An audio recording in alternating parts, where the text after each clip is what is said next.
Right, on Wednesday, the Manic Street Preachers dropped into Wave HQ to say hi. It's the Wave, and with us we have got the mighty Manic Street Preachers.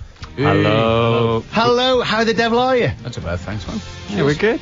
Good to be back in the homeland. In the rain, though, isn't it? It's always the case. Yeah, well, we're used to it. I know, It's cleansing. There's no half measures of this. Proper rain. It's I like proper rain, though. Are you big on proper rain? Oh, yeah. I do, and it's kind of one of those glorious days where you're just stuck in the house and it's just hammering against the window. Because all you've got to do is, watch a rerun of The Sopranos and have steaming, pot of tea and a sandwich. Yeah. Good days they are. Good days. Happy days. Now then, it's 10th studio album for you guys.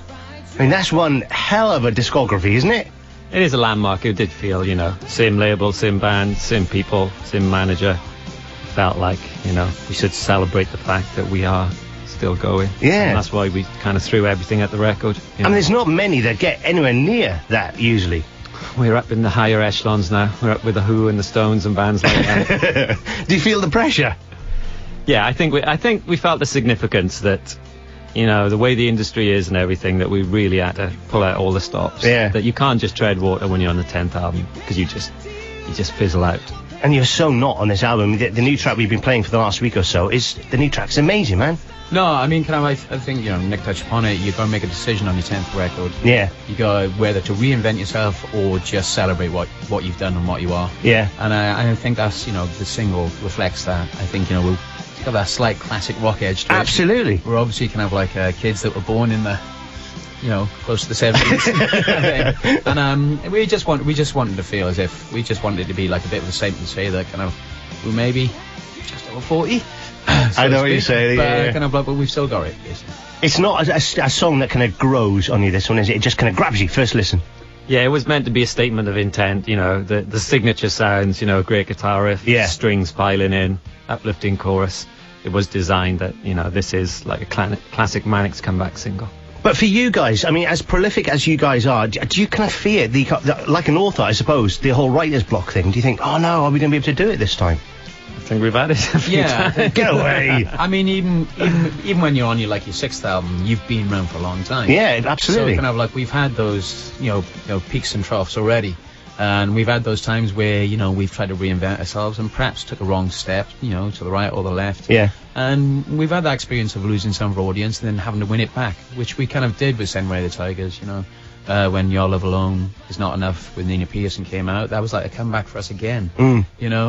So we've had those moments where we know we've made mistakes, but that's what makes it interesting. So did you approach album number 10 with a certain kind of a view? Because you've collaborated with quite a few people on this new album, haven't you? Yeah, we just felt that, we had some kind of mission statement that it was a last shot of mass communication, that, the kind of orchestral grandeur of Ocean Rain by the Bunnymen mixed with all classic rock tendencies. And we looked back at Everything Must Go and saw how, Welsh melancholia can be turned into something very uplifting. I think we got a really good trick in the band that we turned sadness into kind of hope. What is great about you guys as well is that you have not lost that Welshness, if there's such a thing, I suppose. The guys that are kind of were born in Wales and move away, and that's it. Because you recorded the new album in Cardiff, of all the places in the world. You could have recorded it. You did it here. Yeah, I think you go through a strange kind of process when you're young. You fight to get away where you came from. Yeah. And then, especially with regard to me, I fought a long time to get back to where I came from because I lived in London for a long time. And I probably Sean and Nick probably looked upon some of my shenanigans in certain bars in London and thought, oh, that boy's changed at some points. But yeah, I think, we have returned to the source. Nick has never left Wales anyway. Yeah. And yeah, this we didn't try to make an album with a low carbon footprint because I don't think we're that PC. But it did turn out that way. The choir and the orchestra and the engineer we use and the studio is all in Cardiff, basically. More from the Manic Street Preachers very soon. Today's best mix, 96.4 FM The Wave. So on Wednesday, the Manics were at Wave Towers. Gigs are very important to you guys as well, aren't they? Yeah, I mean, it's even in the fallow periods. I think we've always cut it as a live band. Sometimes we've been better live than we have been on record. So it's just it's been our mainstay over 20 years. God knows how many gigs we've actually done, you know. It's great to be able to do the dual thing, though, isn't it? Because some bands either are great live or are great recorded and just can't do the two. It is hard to pull off. You know, like I said, but sometimes we haven't done both at the same time. But I think that the joy of it is now we can go, you know, whether we can go to Croatia or Singapore or the Czech Republic and come back and do it. It's brilliant to be able to dip your toe in all around the world and still come back home. I don't think we were never afraid to make mistakes live. You know?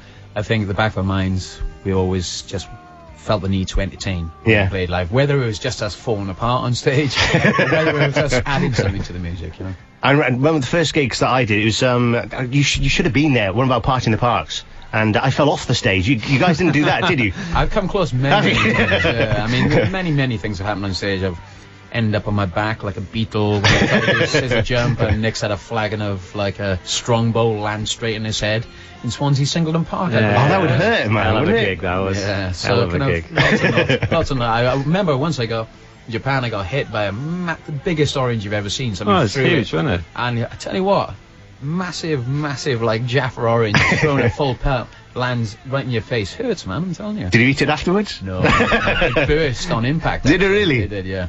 Now, listen, before we talk about the new single, and we'll give it a play and stuff as well, we talked on Twitter that you guys were coming in, and we had Francis from Twitter is saying that will the new album be considered by you guys a classic in about 10 years? Which is a good question, I thought. Well, we tried to make it a classic. It has got all the trademarks of what we consider classic Manic Street Preachers, and we're, you know, amazingly content with it as a piece of work at the moment, which is not always the case. Sometimes when you've made the record, you soon start to think, oh, should have done this, should have done that. At the moment, we're very pleased with the body of work.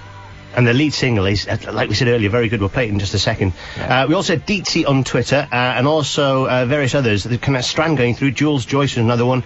Because you've got the tour coming up soon, which is all UK dates, isn't it? Yes. And we had quite a few come through saying, what about Ireland? What about the rest of Europe as well?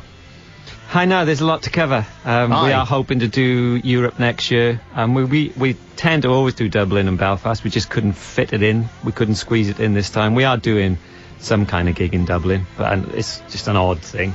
But we will, I promise you, everyone out there, we will try and meet your demands. Apparently you're going to do an interview for the Russian fan site as well.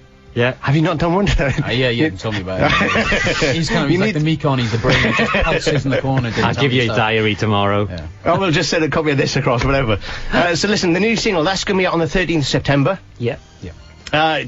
How are you going to be prepping for this now? I mean, you have a huge party for this, right? No parties. But we just got to start rehearsing for the tour, see if we can remember the songs we recorded on the record.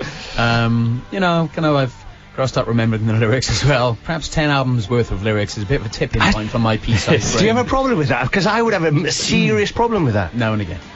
What do you do? Just go la la. You la, never have done before. Never had done before. We did play a gig a short while back where actually it felt like meltdown, information overload, no data allowed, and it was a bad. It was the orange, wasn't it? That's what it was. It was.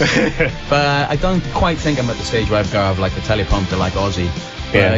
One more album after this, it could get close. Well, listen, best of luck with the album and the single and the tour as well. Thanks a lot, mate. Pleasure to have you on. No worries. Cheers, man.